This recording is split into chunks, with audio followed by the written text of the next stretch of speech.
আমি খুশি, যার যাবে লিখিয়েছে, যার যাবে। আমরা এই দুর্গম পথ দিয়ে তার সরাসরি তার বাসায় চলে যাচ্ছি এবং আমরা নিজ হাতে সেটা হস্তান্তর করব।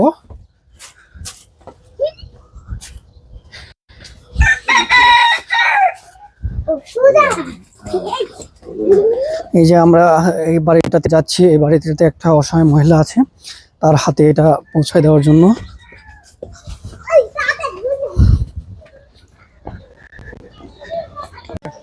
আসসালামু আলাইকুম, আমি মোহাম্মদ রাকিব হাসান, সাধারণ সম্পাদক ওয়ার্ক অ্যান্ড চ্যারিটেবল ফাউন্ডেশন। তো আজকে আমাদের কম্বল বিতরণ প্রোগ্রাম ছিল, আমরা উপজেলাতে আমাদের সেটা শেষ করেছি, সম্পন্ন করেছি এবং প্রত্যেকটা ইউনিয়নে আমরা প্রতিনিধির মাধ্যমে পৌঁছে দিয়েছি। আমরা প্রতিটা ইউনিয়নের লোকজনকে এক জায়গায় জড়ো করে নেই একটাই কারণে, সে যদি একটা কম্বল নিয়ে আসতে তার যদি গাড়ি ভাড়া খরচ করে আসতে হয়, তাহলে সেই মানুষটার জন্য আসলে খুব কষ্টসাধ্য। এবং চাটমোড়ে প্রতিটা ইউনিয়নই খুব দূরে দূরে, সেখান থেকে একটা জায়গায় এসে গ্রহণ করা তাদের জন্য আসলে কষ্টসাধ্যকর।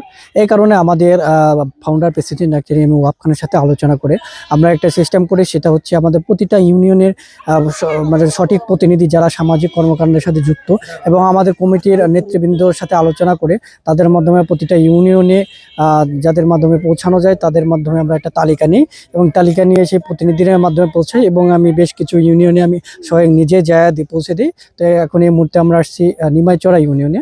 নিমাইচড়া ইউনিয়নে আমরা এখন একটা বাড়িতে ঢুকবো। আপনারা দেখতে পাচ্ছেন একটা বৃদ্ধ মহিলা আছে, উনি শীতে আসলে খুব কষ্টে আছে এবং আমরা তাকে একটা কম্বল দিতে চাচ্ছি। আমরা এখন কম্বলটা উঠাই দিচ্ছি ওনার হাতে। আমি খুশি, যার যাবে লিখিয়েছে, যার যাবে। আচ্ছা, পাইছি। কম্বল পেয়ে মানে আপনার কি মানে শীত যাবে? হ্যাঁ যাবে, হ্যাঁ খুশি। আচ্ছা, ঠিক আছে, থ্যাংক ইউ আপনাকে। আর আমাদের জন্য দোয়া করবেন। আমাদের যে founder president doctor M A Wahab খান, উনি পরিবার সহ আজকে উমরা করতে যাবে সৌদি আরব। ওনার পরিবারের জন্য বিশেষ করে দোয়া করবেন এবং আমাদের বাবা দোয়া করি, বাবা আমাদের ফাউন্ডেশনের জন্য দোয়া করবেন। ঠিক আছে, থ্যাংক ইউ।